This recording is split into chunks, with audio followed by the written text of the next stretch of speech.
உங்கள் கையில் 27 கல்லூரிகளைச் சேர்ந்த 4044 கல்லூரி மாணவ மாணவியர்களுக்கு மடிக்கணினிகளை மக்கள் நல்வாழ்வுத்துறை அமைச்சர் மா சுப்பிரமணியன் வழங்கினார். தமிழ்நாட்டில் 47% உயர்கல்விக்கு மாணவர்கள் செல்கிறார்கள். அவர்கள் உலக அளவில் மேம்படுத்தப்பட்ட ஏஐ உள்ளிட்ட வசதிகளை கையாளவே மடிக்கணினிகள் தமிழ்நாடு முதல்வர் வழங்குகிறார். அமைச்சர் மா சுப்பிரமணியன் பேச்சு. சோழிங்கநல்லூர் தொகுதிக்குட்பட்ட நீலாங்கரையில் உள்ள ஆர்கே கன்வென்ஷன் சென்டரில் நடைபெற்ற உலகம் உங்கள் கையில் திட்டத்தில் அடையாறு மண்டலம், பெருங்குடி மண்டலம் மற்றும் சோழிங்கநல்லூர் ஆகிய 3 மண்டலத்திற்குட்பட்ட 27 கல்லூரிகளைச் சேர்ந்த 4044 கல்லூரி மாணவ மாணவியர்களுக்கான இலவச மடிக்கணினிகளை மக்கள் நல்வாழ்வுத்துறை அமைச்சர் மா சுப்பிரமணியன் வழங்கினார். பின்னர் 4044 மாணவர்கள் ஒரு சேர லேப்டாப்பை உயர்த்தி பிடிக்க அவர்களுடன் அமைச்சர் புகைப்படம் எடுத்துக் கொண்டார். இவ்விழாவில் சோழிங்கநல்லூர் சட்டமன்ற உறுப்பினர் எஸ். அரவிந்த் ரமேஷ், மண்டல குழு தலைவர்கள் மதியழகன், ரவிச்சந்திரன் உள்ளிட்டோர் பங்கேற்றனர்.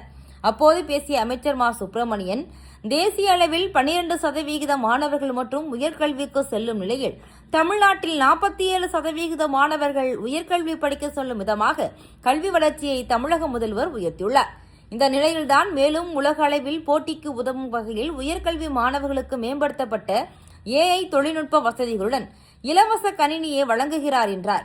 குஜராத் வளர்ச்சி பெற்றதாக கூறும் நிலையில் தொழில் வளர்ச்சியில் தமிழகம் 15% வளர்ச்சியுடன் முதலில் உள்ளது. குஜராத், மகாராஷ்டிரா ஆகிய மாநிலங்கள் 13% வளர்ச்சியில் உள்ளதை காணலாம். நாட்டில் உணவு, தொழில், மின்னணு புரட்சிக்கு பிறகு தற்போது ஏஐ புரட்சி நடைபெறுகிறது. இதில் தமிழகத்தை சேர்ந்த மாணவர்கள் அவரவர் துறைகளில் மேம்பாடு அடையலாம் என்றார். பின்னர் மாணவிகள் உருக்கத்துடன் தனியார் கல்லூரி மாணவர்களும் வசதி குறைவானவர்களாக இருப்பார்கள் என முதல்வர் மடிக்கணினி வழங்கியது குறித்து பேசி மகிழ்ச்சி தெரிவித்தனர். 12 லட்சம் மாணவ மாணவியர் இந்த திட்டத்தின் மூலம் பயன்படுத்திக் கொண்டிருக்கிறார்கள். 12 லட்சம் மாணவ மாணவியர் இந்த திட்டத்தினால் பயன்படுத்தி வருகிறது. இன்னும் ஒரு மகத்தான திட்டம் தான் நான் முதல்வன் என்கின்ற ஒரு திட்டம்.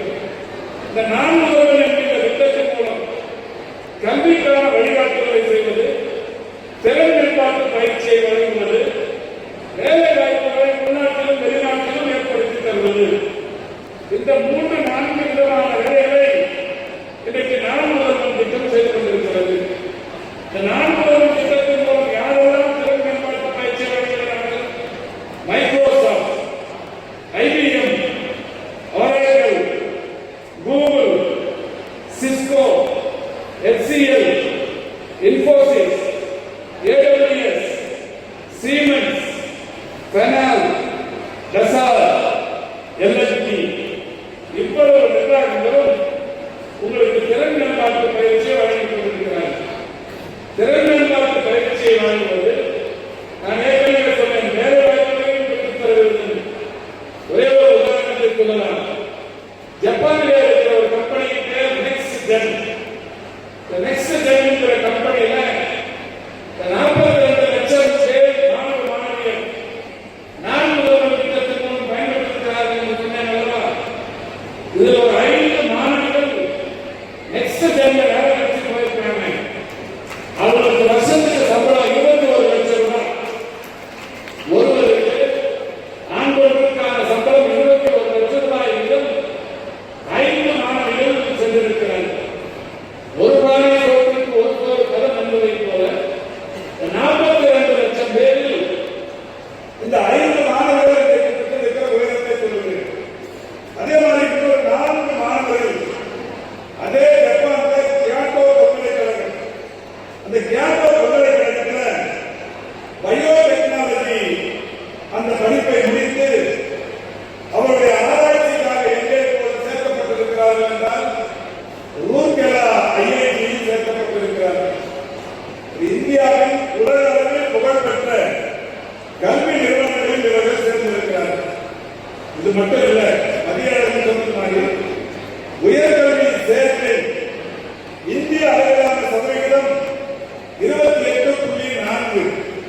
இந்தியா முழுமைக்கும் +2 முடிச்சுட்ட உடனே நான் சொன்ன இளங்கலை வகுப்புகள், அது கலை கல்லூரிகளாக இருந்தாலும், பொறியியல் கல்லூரிகளாக இருந்தாலும், மருத்துவ கல்லூரிகளாக இருந்தாலும், அல்லது டிப்ளமா இன்ஸ்டிடியூஷன்ஸாக இருந்தாலும், இதுக்கு போறதுக்கு +2 முடிச்சுட்டு போறவங்களோட எண்ணிக்கை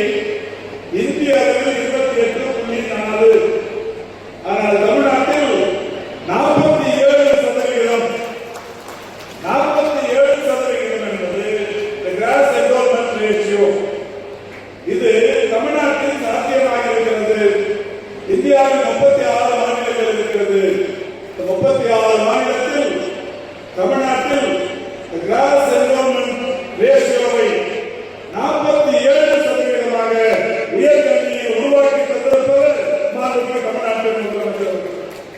அது மட்டும் இன்னொரு சிறப்புக்குரிய செய்தி, இந்தியாவில் இருக்கிற தொழிலாளர்கள் உற்பத்தி துறையில் பணியாற்றுபவர்கள் எத்தனை சதவீதம் பேர் தமிழ்நாட்டில் பணியாற்றிக் கொண்டிருக்கிறார்கள் என்றால், உற்பத்தி துறையில் ப்ரொடக்ஷன் டிபார்ட்மெண்ட்ல எவ்வளவு சதவீதம் பேர் தமிழ்நாட்டில் மட்டும் வேலை செய்யறாங்கன்னா, ஒட்டுமொத்த உற்பத்தி துறை தொழிலாளர்களில் 15% பேர் தமிழ்நாட்டில் வேலை செய்கிறார்கள். அடுத்த நிலையில் எந்தெந்த மாநிலங்கள் இருக்கிறது என்றால், குஜராத்தில் 13%, மகாராஷ்டிராவில் 13%. குஜராத்தில் உலகளவில் வளர்ந்துச்சு. குஜராத் தான் பெரிய வளர்ச்சியில் உச்சத்தில் இருக்கிறது என்றெல்லாம் சொல்லுபவர்களுக்கு இது ஒரு செய்தி. உற்பத்தி துறையில் பணியாற்றுவோருடைய சதவிகிதம் 13. ஆனால் தமிழ்நாட்டில் இன்றைக்கு 17% இன்றைக்கு உற்பத்தி துறையில் பணியாற்றுவோர் எண்ணிக்கை உயர்ந்திருக்கிறது. கட்டணம் இப்படி அனைத்தையுமே விலையில்லாமல் ஆக்கியதன் விளைவு.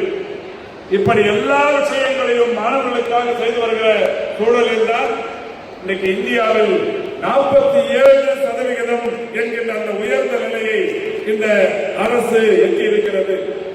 அந்த வகையில் வருகை தந்திருக்கின்ற மாணவ மாணவியர்களுக்கு உங்களுக்குமான வேண்டுகோள், நீங்கள் இந்த உயர்கல்வியை முடித்தவுடன் அடுத்து உங்களுக்கான வாய்ப்புகளாக நான் முதல்வன் திட்டத்தில் ஏராளமான கதவுகள் திறந்திருக்கிறது. அதை பயன்படுத்தி நீங்கள் உச்சத்திற்கு செல்ல வேண்டும் என்று வாழ்த்துவதற்குத்தான் இந்த நிகழ்ச்சி. பெருமதிப்பிற்குரிய இந்த தொகுதியின் சட்டமன்ற உறுப்பினர் ஒவ்வொரு இன்ஸ்டிடியூஷனுக்கும் போய் இதை கொடுத்தோம்னா 1 மாசம் ஆகும். ஆனாலும் நம்முடைய மரியாதைக்குரிய அரவிந்த் ரமேஷ் அவர்கள், அன்பிற்கினிய மண்டல குழுவின் தலைவர்கள் திரு மதியழகன், ரவிச்சந்திரன் போன்றவர்கள் 27க்குமா நம்ம டெய்லி போய் கொடுத்துட்டு இருந்தா நீண்ட நாட்கள் ஆகும். அதனால நாங்க கொஞ்சம் சிரமம் எடுத்து அரசு அலுவலர்கள், குறிப்பாக இந்த 2 மண்டலங்களின் உதவி ஆணையர்கள், செயற்பொறியாளர்கள் மிகுந்த அக்கறை எடுத்து ஒரே இடத்துல இந்த 4044 பேருக்கு நாங்க ஆர்கனைஸ் பண்றோம், நீங்க வந்து தரணும்னு சொன்னாங்க. அந்த வகையில் இந்த நிகழ்ச்சி இப்பொழுது மிக சிறப்பாக நடைபெற்றுக் கொண்டிருக்கிறது. இந்த 4447 பேருக்குமே இங்க எங்க கையால மேல கொடுத்தா டெஃபினட்டா 2 மணி நேரத்துக்கு மேலாகும். அடுத்து எனக்கு இன்னொரு 2-3 நிகழ்ச்சி முற்பகலுக்கு முன்னாலேயே போக வேண்டிய நிலையில் இருக்கிறேன். எனவே இங்க ஒரு 120 பேர் முன்னாடி உட்கார்ந்துருக்காங்க. அவங்களுக்கு மட்டும் கொடுத்துட்டு போட்டோ எடுத்துட்டு நாங்க இங்கிருந்து மேடையில இருந்து ஒரு 10 சிறப்பு விருந்தினர்கள் இங்க இடையில காலியா இருக்கிற இடத்துல வந்து நாற்காலி போட்டு உட்கார்ந்து உங்களோட சேர்ந்து மொத்தமா குரூப் போட்டோ எடுத்துக்கிறோம். இப்ப குரூப் போட்டோ எடுக்கிறப்ப நீங்க பண்ண வேண்டிய ஒரே விஷயம், உங்கள் கைகளில் இருக்க வேண்டிய மடிக்கணினி இப்போது மடியில் தவழ்ந்து கொண்டிருக்கிறது.